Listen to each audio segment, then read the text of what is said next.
video kali ini saya tidak sendiri. Biasanya saya sendiri, kali ini saya ditemani dengan Mbak Tias, dia pengusaha puding yang selama ini di video-video sebelumnya pernah saya singgung-singgung gara-gara saya punya jual plastik sama bubur ayam. Saya jadi kenal dengan pengusaha-pengusaha, salah satunya pengusaha puding ini yang bernama Mbak Tias.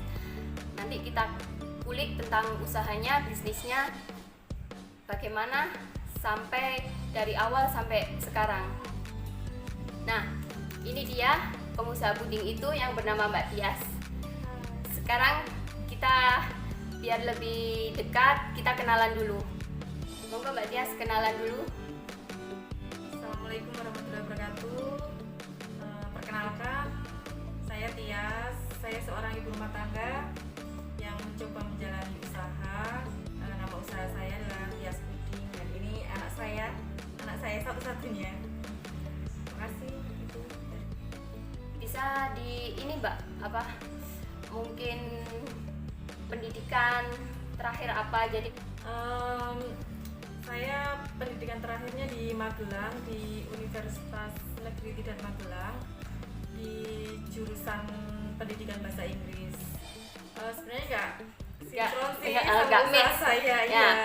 Sarjana bahasa Inggris jadi penjual puding. Nah, ini yang harus dikulik lagi nih. Kok bisa? Sarjana bahasa Inggris jualan puding. Gimana itu, Mbak? Berawal dari kecintaan saya sama ini jenis makanan puding ini. Memang dari kecil itu saya udah suka banget sama yang namanya puding. Dulu tuh paling suka banget kalau dibikin puding Sama ibu ya? Iya, sama ibu. Ya, pudingnya masih yang klasik banget, puding gula merah gitu aja. Paling suka banget. Terus waktu saya kuliah itu dulu sambil jualan puding juga. Jadi sambil kuliah sambil jualan puding, cuman pudingnya belum bervariasi seperti yang saat ini. Iya. Jadi dari situ ya Mbak Tias. Jadi karena kesukaan dari kecil dibikinkan ibu, terus setelah berumah tangga, ingin dapat penghasilan sendiri, bikin yang dari kesukaan itu. Nah, ini yang perlu digarisbawahi sekali lagi bahwa dari apa? Dari hobi ya. Dari hobi, dari suka menjadi penghasilan buat kita. Gitu. Seperti Mbak Tias ini, dari hobi menjadi penghasilan. Sebetulnya gini, semua orang bisa bikin puding ya Mbak Tias. Iya. Tapi bagaimana dari puding itu kita bisa menghasilkan uang? Itu yang berbeda dari Mbak Tias dan yang lainnya. Mungkin saya bisa bikin puding, tapi saya tidak bisa membuat puding itu menjadi uang. Nah, Mbak Tias ini jadi dari puding menjadi penghasilan, menjadi uang. Nah, itu tadi perkenalan ya Mbak Tias. Sekarang tahun usaha pertama kali dari tahun berapa? Dari usaha ini apa usaha sebelumnya ya? Karena sebelum Jadi sebelum puding ada usaha-usaha. Nah, ya biasanya gitu. Jadi sebelum kita fokus di satu usaha, biasanya itu mesti kita nyoba yang ini gagal, nyoba yang ini gagal, nyoba. Nah, itu apa aja Mbak Tias yang usaha yang pernah dijalani dan sampai akhirnya ketemu Tias Puding ini? Dulu waktu awal-awal itu ya, baru aja lulus kuliah itu saya buka usaha bimbingan belajar di Kota Magelang. Iya. Dulu saya asli orang Magelang ya. Iya. Terus jalan sampai 2 tahun ya usaha itu, bimbingan belajarnya. Ya alhamdulillah udah berjalan lancar, udah bikin cabang juga, cuman di kabupaten sama kotanya. Terus muridnya juga udah lumayan banyak juga, ada tentor-tentornya juga. Cuman setelah berjalan 2 tahun itu saya harus ikut suami. Itu sudah nikah ya? Iya, sudah nikah. Sudah nikah. Dari sebelum nikah saya udah merintis itu.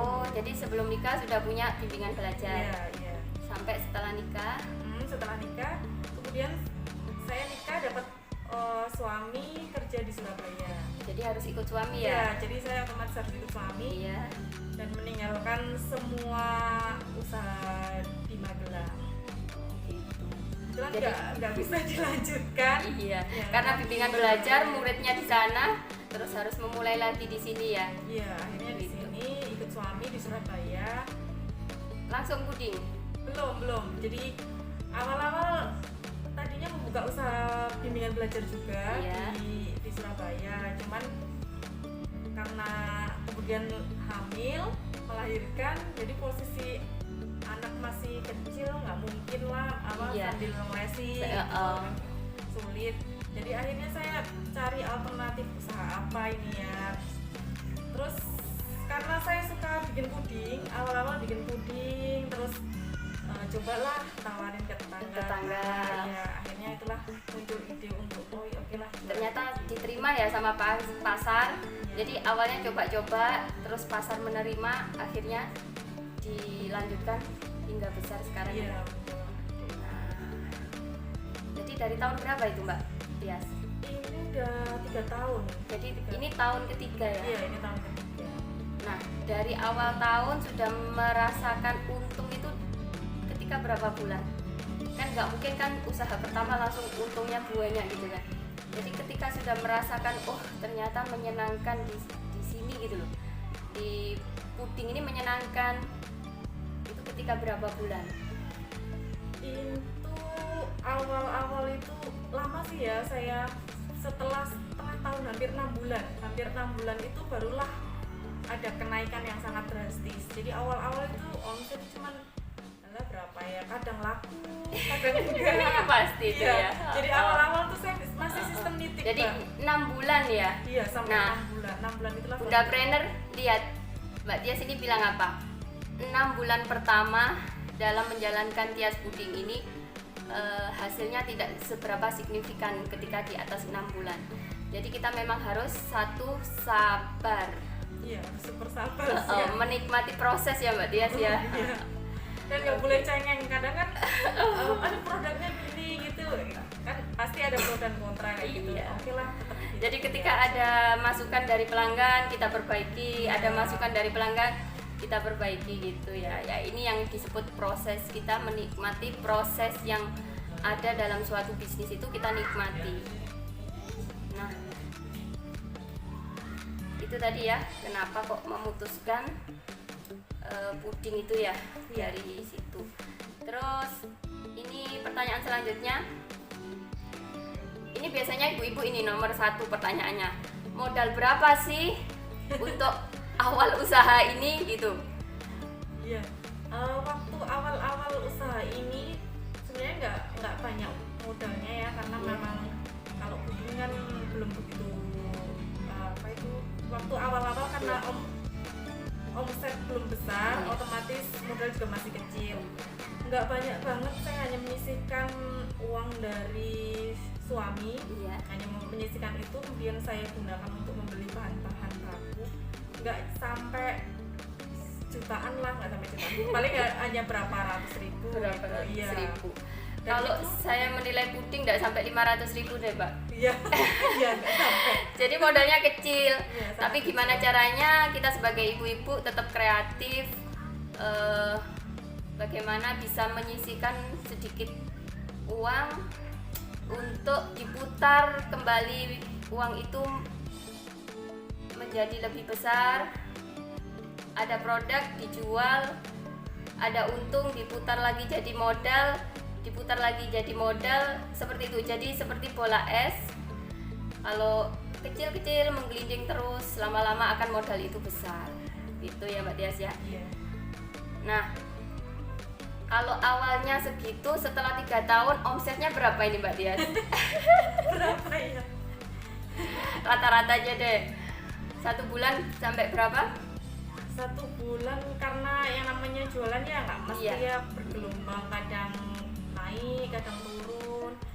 Kalau 1 bulan di bulan terakhir ini ya, di bulan terakhir ini kan pada saat bulan Ramadan kemarin itu meskipun ada corona, alhamdulillah itu omset naik, karena mungkin puding kan banyak yang bikin orang pengen buat takjil gitu Iya, kan, takjil betul, ya. betul. Terus pengen yang seger-seger, maka Iya. omset itu malah naik pada saat bulan Ramadan. Iya. Itu kemarin berapa ya terakhir itu? Malu-malu Mbak Tias ini. Jangan-jangan besar sekali. Ya doanya saja Mbak. Iya. Kira-kira Mbak Tias untuk semangat bunda-bunda. Jadi dari modal yang kecil sekarang setelah 3 tahun berapa itu omsetnya? Pakai rata-rata Awal-awal aja. ya, dari awal-awal usaha itu sehari itu ya omset itu 30.000 itu udah sangat banyak. Iya, Di saya dulu awal-awal jual plastik usaha. juga kayak gitu. Dapat 30.000 itu sudah ya Allah. Alhamdulillah sudah ada yang beli, sudah ada yang berminat dengan produk kita. Ya. Sekarang Kalau sekarang itu rata-rata ya 400 sampai 500 lah per harinya. 400 sampai 500 per hari. Kalau kita ambil rata-rata 500 per hari, berarti 1 bulan 15 juta. Kalau untungnya biasanya makanan itu sudah rumus ya, biasanya itu 50% makanan itu. Sudah kelihatan kan 7 juta per bulan. Itu hanya sampingan. Nah, jadi kelihatan kan asiknya ketika kita sebagai ibu rumah tangga menjadi bunda trainer juga. Oh ya, saya ingin menggarisbawahi ketika Mbak Tias tadi bilang ketika corona omset nggak turun. Nah, ini juga yang saya alami. Jadi, memang corona ini tidak semua bisnis terimbas, meskipun mayoritas sebagian besar bisnis itu terimbas. Tapi kalau online, imbas dari corona ini tidak seberapa, karena justru mereka itu yang harus stay at home di rumah, apa-apa itu beli lewat online. Jadi kita sebagai penjual online ya, bisnis online itu malah yang Jadi naik ya, naik. Jadi omset kita itu malah naik ada corona itu. Jadi corona itu tidak selalu jadi momok juga, ada berkah corona juga. Berkah corona, WhatsApp yang awalnya ketika Telegram dan apa itu 4 kan, sekarang jadi 8, itu kan berkah corona juga. Jadi corona jangan dikambing hitamkan terus. Iya, benar Mbak. Tergantung kita Oh, menyiasatinya. betul. Jadi kita dengan adanya corona harus beradaptasi, bagaimana menyesuaikan dengan keadaan gitu ya Mbak. Nah, tadi sudah ya modal usaha sampai omset per bulan, keuntungan. Nah, ini ada tips nggak Mbak Tias buat ibu-ibu yang mau memulai atau yang sudah memulai, tips biar kita tetap tetap sebagai bunda, sebagai ibu rumah tangga, tapi tetap ini di bunda trainer gitu loh, tetap mau yang pertama kalau saya sih jangan pernah takut untuk mengambil resiko. Jadi misalkan kita sudah memutuskan untuk oke lah kita mau usaha, ya udah langsung aja terjun. Kita mau usaha di bidang ini, oke langsung aja, nggak usah banyak mikir, karena saya mikir aduh ini nanti jangan-jangan nggak laku ya, kalau aku ini jangan-jangan nanti aku rugi ya, kalau aku begini. Jangan terlalu banyak seperti itu, karena kalau kebanyakan mikir nggak langsung action nggak jadi usahanya. Jadi langsung aja action aja. Kalau udah action ditekuni nanti proses yang menjawab ya. Nanti proses yang menjawab. Dan jangan lupa yang pertama itu memang doa, berusaha dan berdoa ya. Berusaha dan berdoa. Nah, saya sepakat dengan kesimpulan dari Mbak Tias tadi, tipsnya jangan takut memulai usaha. Jadi jalankan aja, mulai aja. Kalau kita jalankan tanpa harus berpikir panjang, menunda-nunda, insya Allah kita itu akan lebih cepat segera bertemu dengan, bahasanya itu bertemu dengan jodoh kita, bertemu dengan usaha yang pas dengan kita. Mungkin ini tidak cocok, ini tidak cocok, ini tidak cocok, nanti pasti suatu ketika ketemu tek sama usaha yang pas ya dengan kita. Kayak Mbak Tias tadi LBB, terus apalagi itu sampai ketemu di Tias Puding ini yang bisa menghasilkan uang, kita tetap enjoy karena berkenaan dengan hobi kita. Itu. Ada lagi Mbak Tias yang ditambahkan? modal kecil ya tadi kesimpulannya. Iya, modal kecil, awal modal dari kecil, modal kecil. nggak usah terlalu besar-besar ya Mbak Tias. Iya. Terus lama-lama nanti Nanti dari untung sedikit diputar lagi menjadi modal, diputar lagi menjadi modal sampai modalnya menjadi besar. Itu kalau modal besar insya Allah keuntungannya juga besar. dan nggak boleh cengeng juga. Kadang kan yang namanya usaha itu pasti banyak lah Rintangan, rintangannya. hambatan, Iya. Harus tetap kuat, tetap Iya, betul. punya prinsip lah. harus tahan banting ya, Iya, harus tahan banting, nggak boleh cengeng. Gitu. Nah, ini tadi sudah kita berbincang-bincang Q&A dengan Mbak Tias Puding. Insya Allah di lain waktu kita bertemu lagi dengan para pengusaha lain yang bisa kita ambil pelajaran dari mereka, kesuksesan mereka, kegigihan mereka. Terima kasih. Jangan lupa like, comment, share, and subscribe. Wassalamualaikum warahmatullahi wabarakatuh.